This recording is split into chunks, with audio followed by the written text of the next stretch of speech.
ऐसे लोगों की जरूरत है, विपिन सर जैसे लोगों की। देखिए, विपिन सर मेरे आइडियल नहीं है जी जी, स्पष्ट मैं बता दूं। विपिन मेरा बच्चा है जी और छोटा भाई है।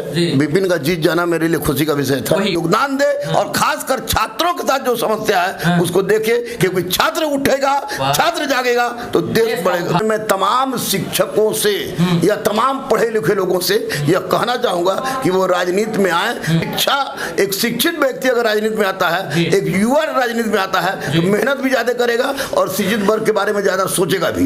मैं कहता हूं इतना कि जब तक कहते हैं शिक्षित लोग समाज में नहीं आएंगे, शिक्षित लोग, चाणक्य ने कहा था, शिक्षित लोग जब तक सत्ता नहीं संभालेंगे, राजनीति में नहीं आएंगे, तब तक देश का उद्धार नहीं होगा, विश्वगुरु देश नहीं बन पाएगा। आखिर कैसे बनेगा? विपिन सर हैं और अध्यापक हैं, आपकी ही कौम से हैं, आजकल मुखिया बन गए हैं और अच्छा लगा, हम भी गए थे उनका इंटरव्यू लेने, तो हमें लगा कि शिक्षित लोग शायद मुखिया बन रहे हैं और बिहार में शिक्षक गण काफी हैं और शिक्षा का स्तर उससे कम है, लेकिन शिक्षक हैं, लेकिन सरकारी स्कूलों की व्यवस्था बहुत अभी दयनीय है। क्या लगता है, ऐसे लोग जब सत्ता में आएंगे, राजनीति में आएंगे, तो देश का उद्धार होगा या नहीं होगा? ऐसे लोगों की जरूरत है, विपिन सर जैसे लोगों की। देखिए, विपिन सर मेरे आइडियल नहीं है जी जी, स्पष्ट मैं बता दूं। विपिन मेरा बच्चा है जी और छोटा भाई है।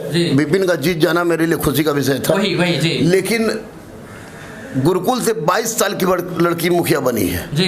गुरुकुल में दरोगा की तैयारी करने आए थे, 4 बच्चे आए दरोगा की तैयारी करने। अब बोले, उसके बाद फोन किए कि दुर्गा पूजा की छोटी बात, हम बोले तुम लोग आ क्यों नहीं रहा है? तो बोला गुरुजी हम नहीं आएंगे। तो लगा कि हम तो कोई गलती हो गया है। बोला क्यों नहीं आएगा रे? तो अब गुरुजी हम मुखिया बन गए। तो मुखिया से नहीं, लेकिन इतना मैं जरूर, मुखिया बन गए तो पढ़ना ही छोड़ देंगे। मैं इतना जरूर कहूंगा कि एमएलए और एमपी में अब बूढ़े लोग थक चुके हैं, सोचने समझने की शक्ति उनकी खराब हो चुकी है। और सबसे बड़ी बात है कि हिंदुस्तान की 65% आबादी युवाओं की है और युवाओं की सबसे बड़ी समस्या है बेरोजगारी।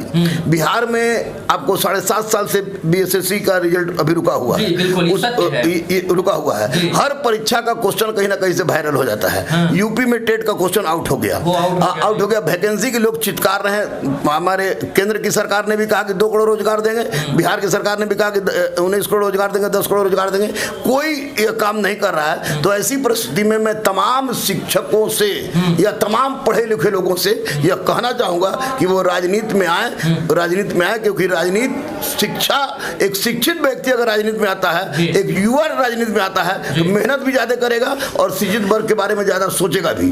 जहां तक मेरा प्रश्न है कि राजनीति में आने का, तो मैं राजनीति में नहीं आऊंगा, क्योंकि मेरी पत्नी का जो अमिता कुमारी है उसका स्पष्ट कहना है कि एक रहमान संसद में जाए उससे अच्छा है कि 200 रहमान संसद में जाए। तो मैं अपने अदम्य गुरुकुल में चाणक्य की भूमिका में रहूंगा और इस गुरुकुल से मैंने विधायक भी बनाया है। इस गुरुकुल से मैं विधायक और एमपी बनाऊंगा और ऐसे लोगों को बनाऊंगा जो सड़े हुए सिस्टम को रगड़ रगड़ कर साफ करे और भारत को विश्व गुरु बनाने में महत्वपूर्ण योगदान दे और खासकर छात्रों के साथ जो समस्या है उसको देखे, क्योंकि छात्र उठेगा, छात्र जागेगा तो देश बढ़ेगा, देश का उद्धार होगा। जी, हम यही जानना चाहते थे कि आखिर शिक्षित लोग जब आ जाएंगे तो शायद से सत्ताएं ऐसे ऐसे हिलेंगी और डोलेंगी भी और शायद से बिहार और उत्तर प्रदेश जैसे निम्न राज्यों का जो है, निम्न नहीं कहूंगा मैं, निम्न ही हमारे हिसाब से निम्न ही है, अभी उतना विकास का स्तर नहीं है, उन राज्यों का शायद से जीर्णोद्धार होगा, शायद से जब लोग पढ़े लिखे लोग सत्ता में आएंगे।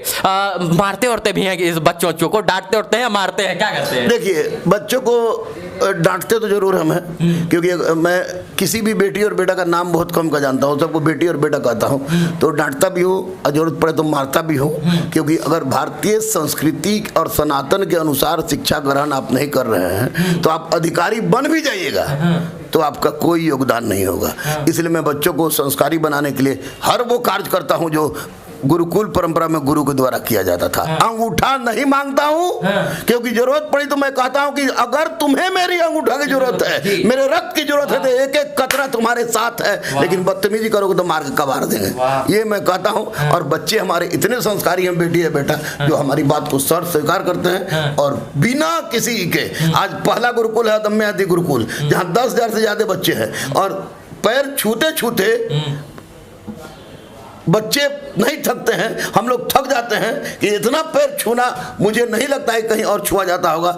मैं अदम्य गुरुकुल का तुलना भारतीय संस्कृत राजनीति से उत्पन्न उस विद्यालय से करता हूं जहां हर गरीब अपने मकसद को प्राप्त कर रहा है और मकसद को प्राप्त करेगा।